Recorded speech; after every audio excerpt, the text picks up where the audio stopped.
Welcome, ladies and gentlemen. I hope you're all doing well. And today, my friends, we have a showdown between the Ogre Kingdoms and Tzeentch. It's going to be an Ogre Tyrant and two Hunters facing off against what appears to be a little iridescent horror. No, that's the Herald of Tzeentch. I always get them confused. He is the big angry rooster, not the fully fledged chicken, but he tries his best. Now, as far as the build goes, it's going to be double Hunter because Tzeentch does have some larger threats. You'll often see things like Chaos Spawn, sometimes you'll see the Big Bird, and having these guys with their big armor piercing and anti-large to wear down the spawn, I feel like is helpful for sure. You have a couple ways of doing it with Ogre Kingdoms. You could use like Iron Blasters, and sometimes even the little Noblar Trappers in the secondary line can actually kill the Tzeentch spawn pretty effectively. But the build here, Ogre Bulls, backed up by Ogre Bulls with dual weapons, and on the flanks, I believe we do have some Iron Guts as well, because most of the Tzeentch shooting, with the exception of the Flamer units, is very, very light armor piercing, so it's not going to be super good against big armor. So I had an idea of mixing in a couple Iron Guts just to give you some punch on the outsides of the formation.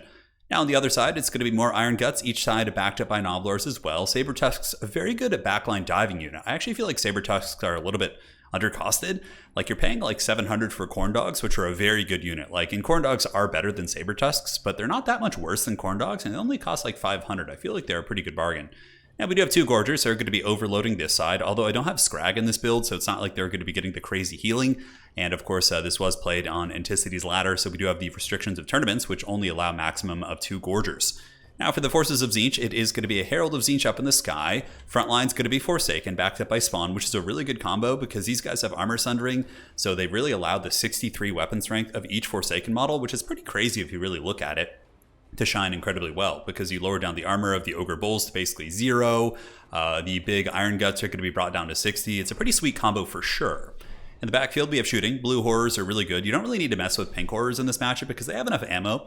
They do have 5 ammo, so honestly, they're going to shoot long enough. And if they do end up getting dove, which they inevitably will, at least these guys are better at fighting than the Pink Horrors are. And one Screamer up in the sky, and looks like it's going to be blue and pink fire. Most likely pink to try and clear out some of the Noblars. So in this case, we're going to be going for a big surround, trying to jump on the old Tzeentch army. These are certainly the two strongest factions in the game. I would say that Ogre Kingdoms in land battles only have one bad matchup, and it is Tzeentch. Aside from that, I don't think they have any. And for Tzeentch, I would say they only have one bad matchup on land battles, and it's probably going to be Kislev. Kislev is really, really good against them with the sled spam, and obviously all the Kossars with their hybrid shooting can be pretty effective as well. So preparing the surround. Tyrant's coming in here, and Ogre Magic, I thought about bringing Ogre Magic, but I was like, you know what, it doesn't feel like that good here. The Ogre Bulls with dual weapons are going to be jumping in, because I have the Troll Guts healing, but the Tyrant does heal himself in combat, so he's going to be getting some healing. We are going to be going for a pretty heavy flank engagement, as Gorgers do crash into the back here of the spawn. Hopefully we'll do some decent damage, but it looks like these spawn shields are holding it pretty well, while Iron Guts also do move on to that position. So trying to get even more of a surround. We do have these Saber Tusks lurking in the back. On the other side, we have more and more Iron Guts and Saber Tusks getting ready to fight. And honestly, the shooting from these Tzeentch Blues, brutal damage against my Blues here. Also, I believe the Pink Horror fire there, not Pink Horror, but the Iridescent Horror, Herald of Tzeentch. They're all tricky like that. They all got magic. You know, it's easy to confuse them there. But he's up in the sky shooting from his disc. But now the Ogre Kingdoms, the Great Maw, is indeed hungry, and the dual weapons should be pretty good in theory against most of the Tzeentch infantry. Very, very weak to shooting with only 30 armor. And that's one of the reasons why, you know, Kislev also has a pretty decent performance against Ogres as well, is because they have very cost-effective shooting like this with tanky infantry to hold them in place in front.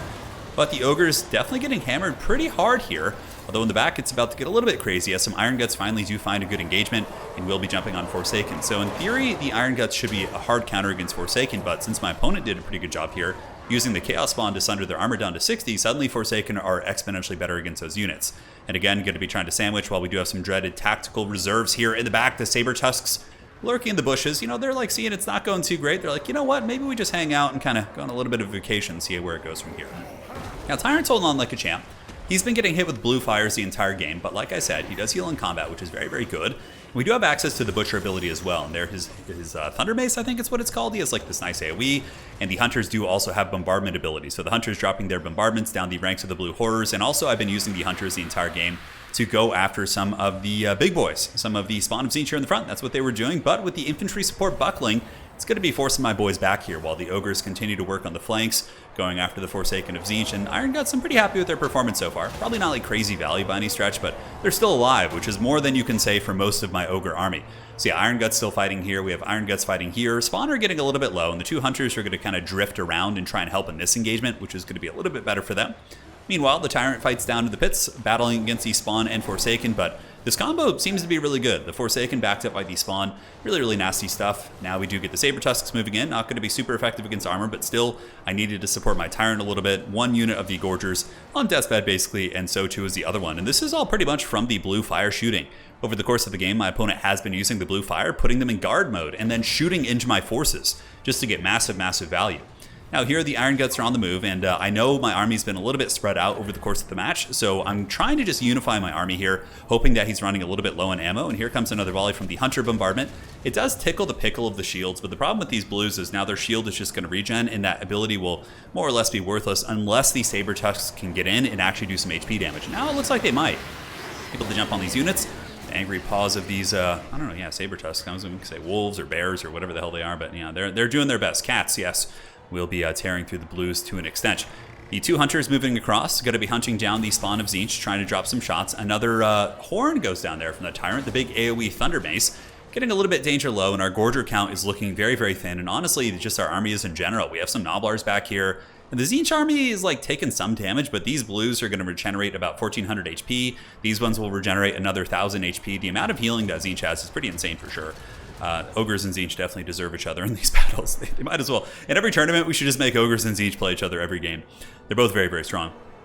So the Hunters and company doing pretty good against Spawn. Happy with that. They're getting them shanks in there. It makes me wonder though, maybe if you should go with like Ogre Kingdoms with like an armor overload in this matchup, like you go with like let's say two giant Stonehorn Hunters, because like there's not a lot of armor piercing in this particular build, right? Maybe if you just brought like pure armor and cut things like the Gorgers, which I thought the Gorgers might be a decent answer against like Forsaken, but it would appear that with the Spawn backing them up, it's actually pretty bad. And also the blues shooting them down, because even if you're attacking a blue in combat, the player can put them in guard mode and give a forced attack order, and then from there they're going to be shooting. So that's pretty much it at this point. I just have a couple of heroes fighting. We got some Ogres coming back in. We did some decent damage to the army overall, but the regeneration, of course, coming in the late game is going to be really brutal, and overall I just think my build wasn't terribly solid against what he brought. Now, looking at the units, what would I change in retrospect? Probably the Tyrant. I don't know. Yeah, let's go to the drawing board and do this, because I don't really play Ogres much, because this was a best of 3, obviously, and it's a more competitive format, so I was playing Ogres. But in general, I don't like practice with them a lot. I'm trying to think what I could do. What really performed well for us? Honestly, nothing really did. Maybe you go for like an armor overload build, and well played to my opponent here. He had a pretty solid build. I mean, very strong, and I barely did any damage now looking at the post screen. We took out one Spawn, got some of these guys low. Like really the amount of damage we did to the army was really minuscule. So let's go to the drawing board and see what we can kind of scheme for that matchup. That's one matchup that most Ogre players will ban. I think in that best of 3, I can't quite remember the nature. This one was played like a week or two ago. And this was the second game of the series. I think I won the first one with Kislev, and that was like the second one with Ogres. Yeah, so I think I went Ogres and banned, what did I ban? Or maybe he went Tzeentch and I counterpicked with Ogres? I can't remember.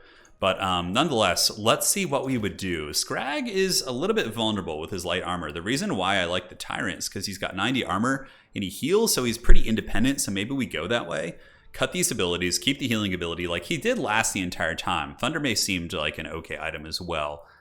So back to the subject of Stonehorns, maybe we go double Stonehorn and we just bring the Boomstick, which I think is pretty good against Tzeentch. It, at the very least, can lower their shields down and allow your other units to do well. So now we have a ton of big armor, right? But we don't have magic. Maybe we go for a Slaughtermaster of some sort with like the lore of the Great Maw.